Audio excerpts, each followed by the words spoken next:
नमस्कार, मैं हूँ मीना सामंत और मैं स्वस्थ हूँ। आशा करती हूँ आप सभी लोग भी स्वस्थ होंगे, मस्त होंगे। हँसते रहिए, मुस्कुराते रहिए, ज़िंदगी को जीते रहिए। आज जो है मैं एक वीडियो लेके आई हूँ, आपको बता देती हूँ कि मैं रील भी बनाती हूँ, ब्लॉग भी बनाती हूँ, लेकिन मैं उसके साथ-साथ एक स्टाफ नर्स भी हूँ और उसके नाते मैं मेडिकल से संबंधित कुछ बातें आप लोगों से शेयर करती रही हूँ। घरेलू उपाय भी बताती रहती हूँ और मेडिकल से संबंधित भी बताती रहती हूँ। तो आज मेरा जो ये वीडियो है वो है जो फीमेल प्रेगनेंसी नहीं कंसीव कर पाती हैं और करना चाहती हैं। लेकिन उसके पहले मैं आपको एक चीज़ और बताऊंगी कि बहुत सी औरतें क्या करती हैं, शादी होने के बाद वो बहुत समय तक प्रेग्नेंट नहीं होना चाहती हैं और जिसकी वजह से मेडिकल स्टोर से जाके दवाई यूं ही लेकर खाती रहती हैं और कई महीने तक कंटिन्यू दवा खाती रहती हैं, जिसकी वजह से भी बाद में चल के प्रेगनेंसी होने में दिक्कत होती है। क्योंकि हार्मोनल चेंज तो होता ही होता है। तो अगर कोशिश ये करना चाहिए कि शादी के बाद बेबी प्लान जो है वो जल्दी कर लेना चाहिए, क्योंकि मेरा अपना अनुभव है, ये अपना एक्सपीरियंस है, अपना देखा हुआ है, वही मैं आपसे साझा करती हूँ जो मैंने देखा हुआ है। तो मेरा सबसे पहले यही है कि बहुत ज़्यादा डिले नहीं करना चाहिए प्रेगनेंसी के लिए। लेकिन अगर किसी वजह से नहीं होता है तो उसका कुछ चीज़ें फीमेल को ध्यान में रखना चाहिए। जैसे कि अगर बहुत सी फीमेल, ऐसा नहीं कि आजकल नहीं करती हैं, बहुत सी फीमेल स्मोकिंग भी करती हैं, बहुत सी फीमेल गुटखा पान मसाला भी खाती हैं। पर मैं सभी लोगों को मना करूँगी, खासतौर से फीमेल को भी मना करूँगी कि ये बहुत हानिकारक है, इसे ना खाएं। इससे भी प्रेगनेंसी कंसीव होने में दिक्कत होती है। दूसरी चीज़ ये है कि जब आपका पीरियड होता है तो बहुत लोगों को बहुत अच्छे से जानकारी नहीं होती है, जिसकी वजह से भी प्रेगनेंसी कंसीव होने में दिक्कत होती है। जब पीरियड होती हैं तो उसके कम से कम 7 दिन जब पूरे हो जाते हैं तो उस समय ज़रूर से कंसीव करने के लिए रिलेशन बनाना चाहिए, जिससे कि प्रेगनेंसी कंसीव होने में मदद मिले और जल्दी हो जाए। ये कम से कम 14 दिन तक ज़रूर से प्रोसेस करना चाहिए। और जब पीरियड होने वाला होता है तो भी क्या होता है कि 7 दिन पहले जो होता है, 7 दिन 5 दिन तक लगभग पहले जो होता है वो बहुत अच्छा जो है कंसीव होने के चांस नहीं रहते हैं। लेकिन बीच के 28 दिन का ये सर्कल होता है, तो जो बीच के हमारे 14 दिन होते हैं वो बहुत अच्छा माना जाता है कंसीव करने के लिए। और जिसे कंसीव नहीं होता है वो लोग जब भी रिलेशन बनाते हैं तो वो लोग थोड़ा-सा मतलब मैं बहुत खुल के बोलूँगी आप लोगों से, चाहे तो वो तकिया को थोड़ा नीचे लगा लें और 5-10 मिनट के बाद ही वो लोग उठें, ताकि वॉशरूम वगैरह जाएँ। करीबन 10-15 मिनट के बाद ही वॉशरूम जाना चाहिए। जिससे कि कंसीव करने में मदद मिलती है और कंसीव जल्दी हो जाता है। लेकिन बहुत लोग सोचते हैं कि आज नहीं हुआ कंसीव, कोई बात नहीं, बाद में दिखा लेंगे डॉक्टर को, ये कर लेंगे, वो कर लेंगे। ऐसा नहीं है, जड़ी बूटियाँ इस्तेमाल करते रहते हैं।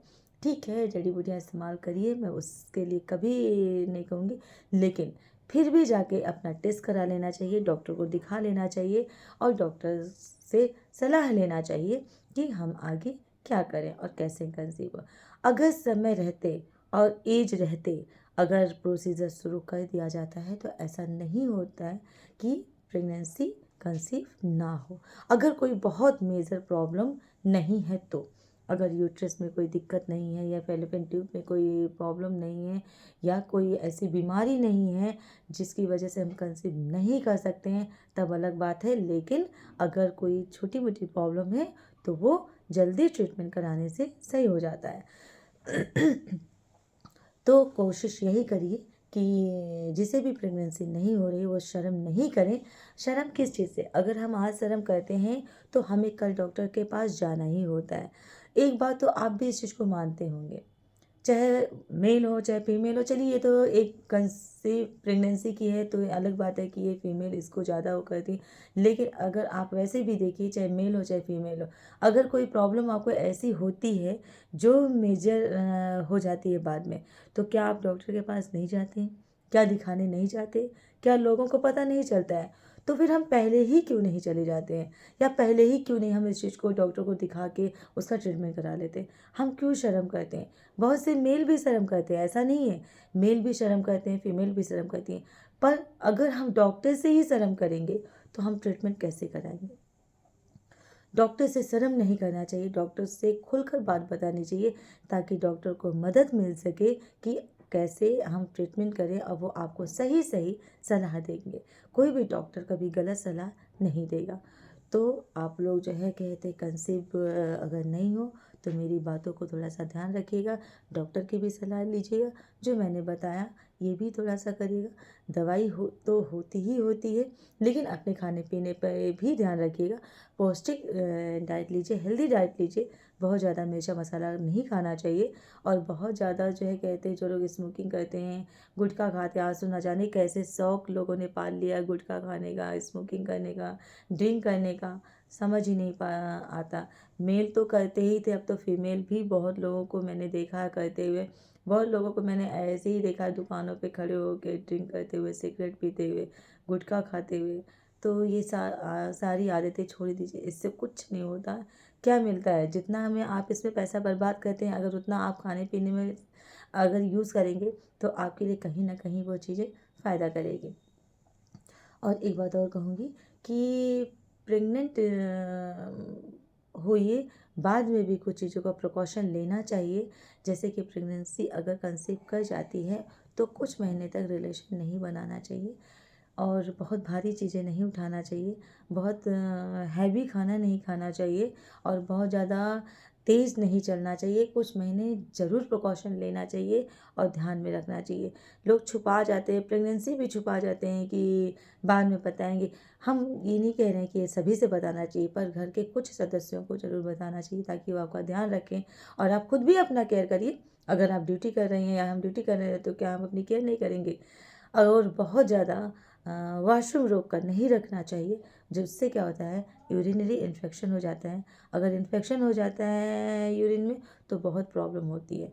इसलिए हमेशा अपना केयर करना चाहिए, पानी अच्छे से पीना चाहिए, खाना अच्छे से खाना चाहिए, और हेल्दी डाइट लीजिए। सबसे बड़ी बात है, खुश रहिए, मस्त रहिए, स्वस्थ रहिए। क्या रखा है दुनिया में? हम किस लिए कमाते हैं? बहुत लोग होते हैं नहीं खाते हैं, सोचते हैं बाद में खा लेंगे, ये करें। बाद के लिए कुछ भी नहीं होता है। जो खाना होना चाहिए अपनी एज के अनुसार ही खाना चाहिए। आज दाँत है तो आप चना खा सकते हैं, कल दाँत नहीं होगा तो आप चना खा ही नहीं सकते। तो दाँत रहते चना खाइए, ना कि ये कहिए कि जब दाँत नहीं रहेंगे तब हम चने का स्वाद लेंगे। तो थोड़ी मौज मस्ती भी होनी चाहिए, और ज्ञान की बातें अलग चीज़ है। तो उम्मीद करूँगी कि आप लोग मेरी बातों को ध्यान रखेंगे, और अगर मेरा वीडियो आपको पसंद आए तो इसे लाइक करिएगा, सब्सक्राइब करिएगा, और देखते रहिएगा मेरी वीडियो को। आपके लिए अच्छी अच्छी जानकारी ही लेके आऊँगी, और आपसे बात करूँगी। मुझे अच्छा लगता है, थोड़ा बहुत जो भी मुझे नॉलेज है उसे मैं आप तक पहुँचाती हूँ। अगर उसमें मेरे से कोई गलती हो जाती है तो उसके लिए मैं आपसे क्षमा मांगूँगी, और कोशिश करूँगी कि आपके लिए अच्छी अच्छी वीडियो लेके आऊँ, जानकारी वाली वीडियो लेके आऊँ, जिससे कि आप लोगों का फ़ायदा हो, और मेरा भी ज्ञान बढ़ेगा। ज्ञान बाँटने से ज्ञान बढ़ता है, ना कि ज्ञान समेट लेने से ज्ञान बढ़ता है। हम जितना ही ज्ञान बाँटेंगे उतना ही ज्ञान बढ़ेगा, और जितना ही ज्ञान समेट लेंगे उतना ही हमारे अंदर ज्ञान छोटा हो जाएगा। तो इसलिए ज्ञान बाँटते चलिए। ज़िंदगी एक सफ़र है सुहाना, इस भूल गया। ज़िंदगी एक सफ़र है सुहाना। अरे क्या हो गया, मुझे भूल जा रहे हैं। अगर आपको पूरा गाना याद है तो आप पूरा गा के सुना दीजिए, मुझे तो भूल गया। Bye bye, good night.